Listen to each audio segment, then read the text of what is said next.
Boa tarde a todos. Neste trabalho abordaremos um grupo importante de doenças metabólicas conhecidas como as dislipidemias genéticas, condições hereditárias que alteram profundamente o metabolismo dos lipídios e aumentam o risco de doenças cardiovasculares. As dislipidemias genéticas resultam de mutações que afetam proteínas envolvidas na síntese, transporte, reconhecimento ou degradação das lipoproteínas. Essas alterações provocam desequilíbrios nos níveis sanguíneos de colesterol e triglicerídeos, favorecendo o desenvolvimento precoce da aterosclerose e de diversas complicações cardiovasculares. Entre as doenças estudadas, destaca-se a disbeta-lipoproteinemia, a hipercolesterolemia familiar e a hipoalfa-lipoproteinemia. Embora possuam mecanismos fisiopatológicos distintos, todas compartilham a capacidade de aumentar o risco de eventos cardiovasculares graves, como infarto agudo do miocárdio, acidente vascular cerebral e doença arterial periférica. Nosso foco será compreender as alterações bioquímicas, moleculares e fisiológicas envolvidas nessas patologias, analisando como defeitos genéticos específicos afetam o metabolismo lipídico. Também discutiremos os métodos diagnósticos utilizados atualmente, os tratamentos disponíveis, o prognóstico dos pacientes e principalmente o impacto dessas doenças sobre o sistema cardiovascular. A compreensão dessas condições possui grande relevância clínica, pois muitas vezes os indivíduos afetados permanecem assintomáticos durante anos, enquanto o progresso do aterosclerose progride silenciosamente. Dessa forma, o diagnóstico precoce e a intervenção adequada podem reduzir a morbidade e a mortalidade associadas às doenças cardiovasculares. Entre as dislipidemias genéticas, a disbeta-lipoproteinemia ocupa posição de destaque devido ao seu elevado potencial aterogênico. Também conhecido como hiperlipoproteinemia tipo 3, essa doença metabólica é caracterizada pelo acúmulo de partículas remanescentes de lipoproteínas ricas em colesterol e triglicerídeos na circulação sanguínea. E para compreender essa situação, é importante lembrar que os quilomicrons e as lipoproteínas de muito baixa densidade, conhecidos como VLDL, transportam triglicerídeos e colesterol pelo organismo. Após liberarem parte de seu conteúdo lipídico para os tecidos, essas partículas transformam-se em remanescentes, que normalmente são captados e removidos pelo fígado. Na desbeta-lipoproteinemia, esse processo de remoção encontra-se comprometido. Como consequência, ocorre acúmulo progressivo dos remanescentes de VLDL e quilomicros no plasma, elevando simultaneamente as concentrações de colesterol e triglicerídeos. A doença está intimamente relacionada a alterações da apolipoproteína E, ou ApoE, uma proteína fundamental para o reconhecimento das lipoproteínas pelos receptores hepáticos. Quando há alterações nessa proteína, a eficiência da depuração das partículas remanescentes diminui consideravelmente. E esse acúmulo de lipoproteínas altamente aterogênicas favorece a deposição de colesterol na parede dos vasos sanguíneos, acelerando o processo aterosclerótico. Por esse motivo, indivíduos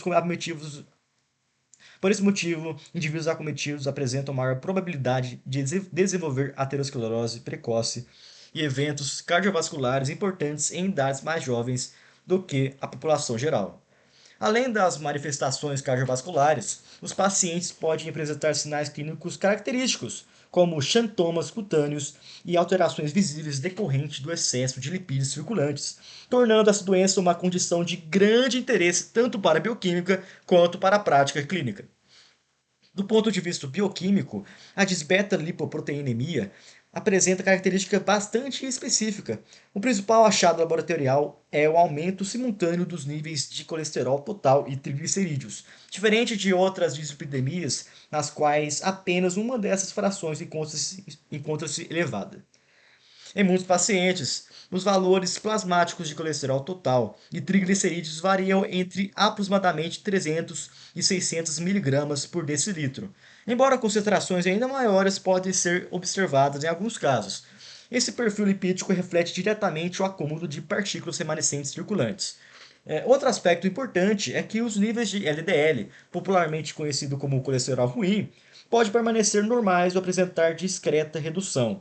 Já o HDL, frequentemente chamado de colesterol bom, devido à sua participação no transporte reverso do colesterol, costuma estar reduzido, contribuindo ainda mais para o aumento do risco cardiovascular. Sobre a perspectiva molecular, alterações mais frequentes associadas à doença é a presença do genótipo ApoE2 ou E2. A polipoproteína E possui papel essencial na ligação das lipoproteínas aos receptores hepáticos responsáveis pela sua remoção da circulação. A variante ApoE2 apresenta afinidade menor por esses receptores quando comparada às variantes mais comuns, especialmente a ApoE3. Como resultado, as partículas remanescentes permanecem circulando por períodos prolongados, aumentando sua concentração plasmática. Entretanto, é importante destacar que nem todos os indivíduos portadores do genótipo ApoE2 desenvolvem a doença. Fatores adicionais como obesidade, DM, o diabetes mellitus, hipotireoidismo, resistência à insulina e outras alterações metabólicas frequentemente contribuem para a manifestação clínica para a disbeta-lipoproteinemia. Portanto, a alteração entre predisposição genética e fatores ambientais desempenha um papel fundamental no desenvolvimento e na gravidade dessa condição. Agora, falando sobre os efeitos fisiológicos da disbeta-lipoproteinemia, decorrem principalmente da incapacidade do fígado de remover adequadamente as lipoproteínas remanescentes da circulação. Esse defeito provoca seu acúmulo progressivo no sangue e favorece uma série de alterações vascularizadas potencialmente graves. À medida que essas partículas circulam pelo vaso sanguíneo, parte de seu conteúdo lipídico infiltra-se na parede arterial. Esse processo desencadeia uma resposta inflamatória crônica que leva ao recrutamento de macrófagos e outras células do sistema imunológico para a região afetada.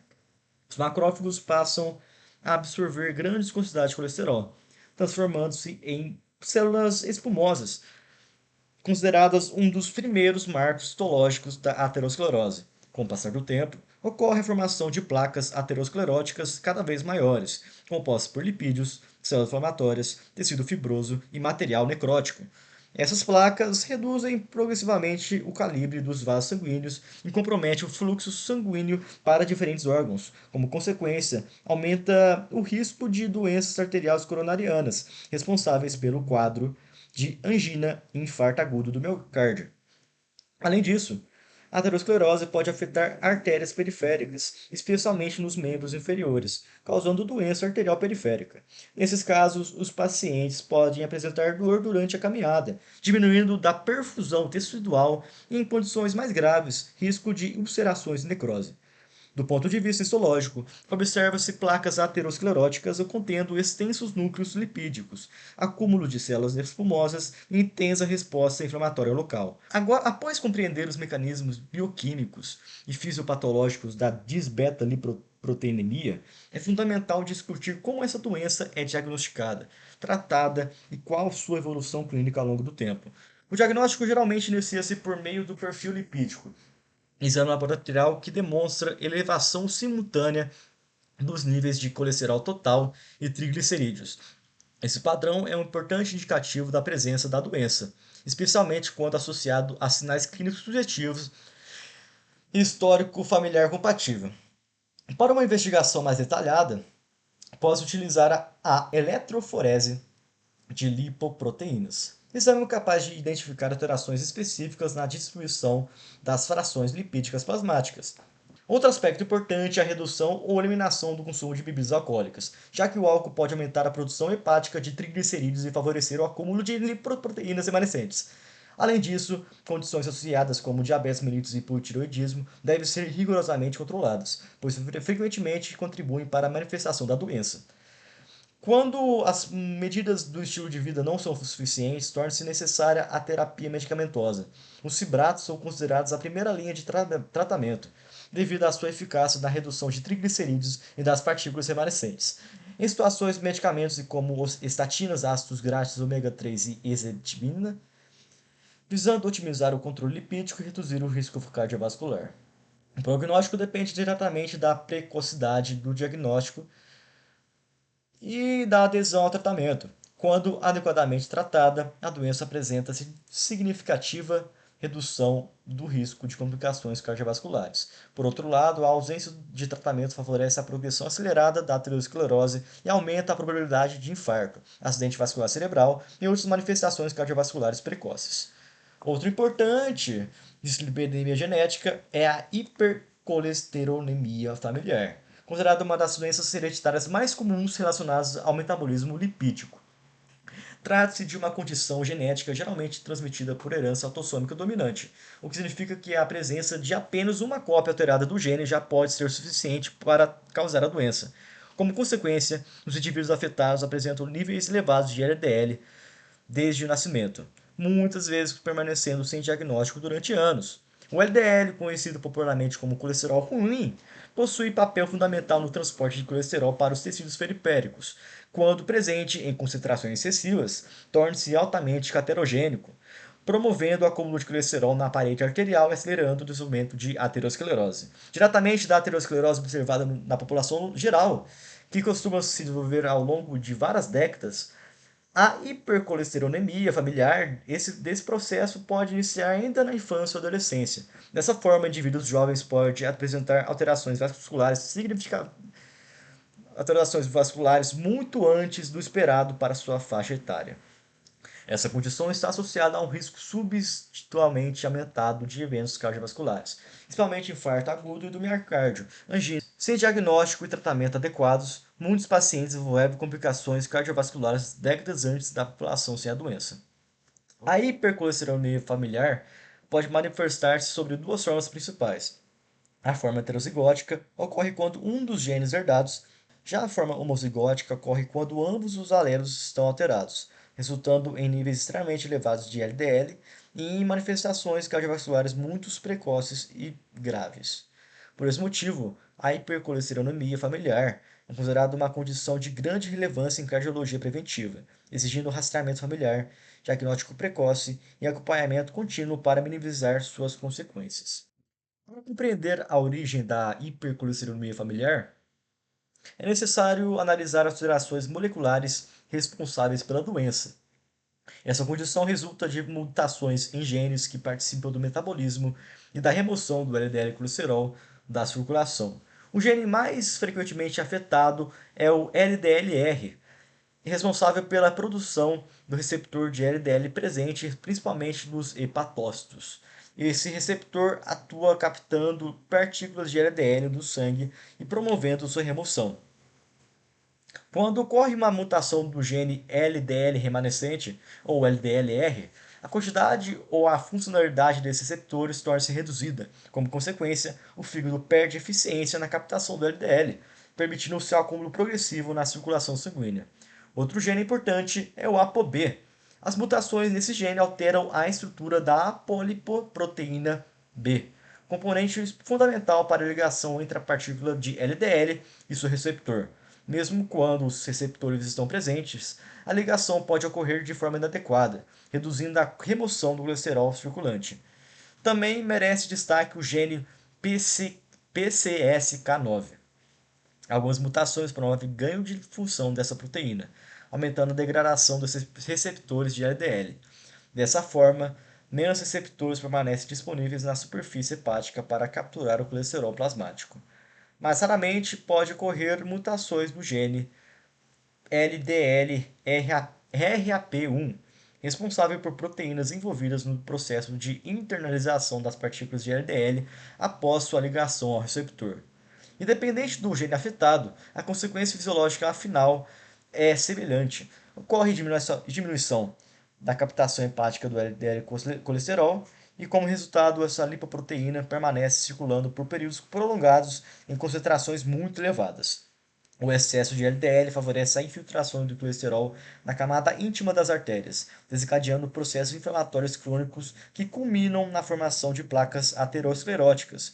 Com o passar dos anos, essas placas podem crescer, obstruir o fluxo sanguíneo e até sofrer ruptura, desencadeando eventos agudos como infarto agudo do miocárdio e acidente vascular cerebral. Durante o exame físico, a identificação de giantomas tendinosos representa um achado altamente sugestivo para a doença. De mesma maneira, A presença de arco corneano antes dos 45 anos reforça a suspeita de hipercolesterolemia familiar. Em casos selecionados, especialmente quando há dúvidas diagnósticas ou necessidade de rastreamento familiar, pode-se recorrer ao teste genético para identificação das mutações responsáveis pela doença. Essa estratégia permite confirmar o diagnóstico e orientar a avaliação de outros membros da família. Exames de imagem também desempenham um papel importante. Métodos como ultrassonografia de carótidas, score de cálcio coronariano e angiotomografia podem identificar a aterosclerose subclínica, ou seja, lesões vasculares ainda assintomáticas, permitindo uma estratificação mais precisa do risco cardiovascular. Em relação ao tratamento, as modificações do risco de vida constituem a base da terapia.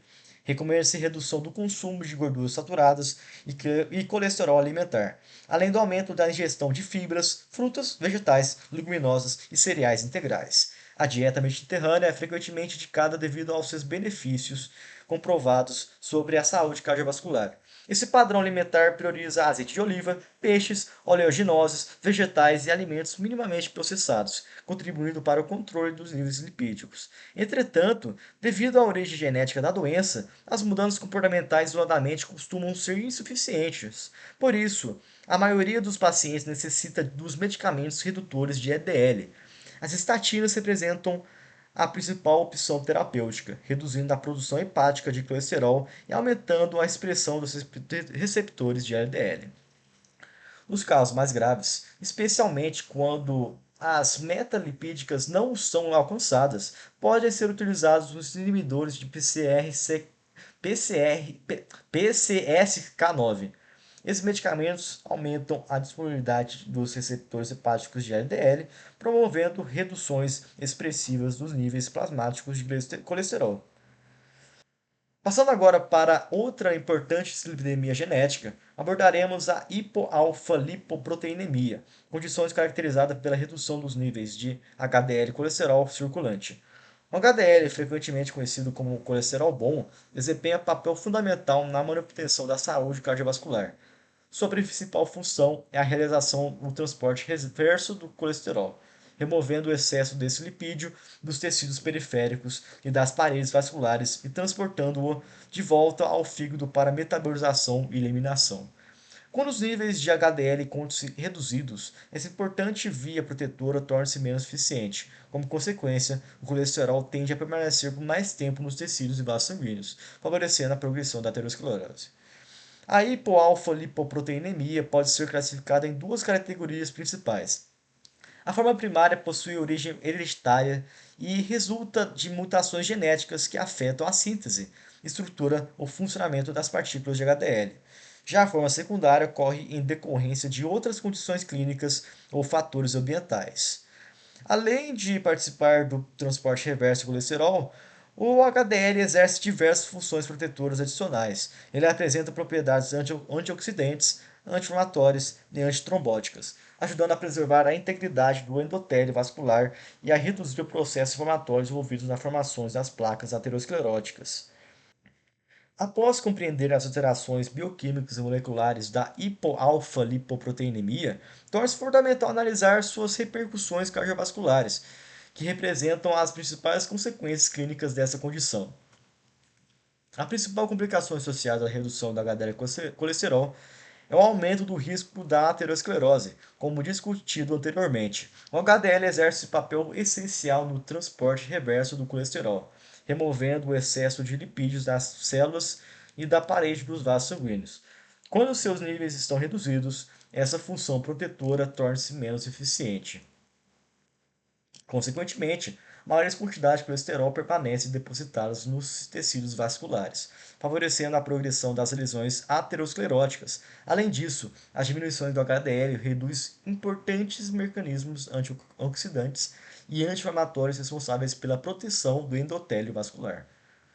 Entre as complicações mais relevantes está o infarto agudo do miocárdio, que pode ocorrer devido à obstrução das artérias coronarianas pelas placas ateroscleróticas.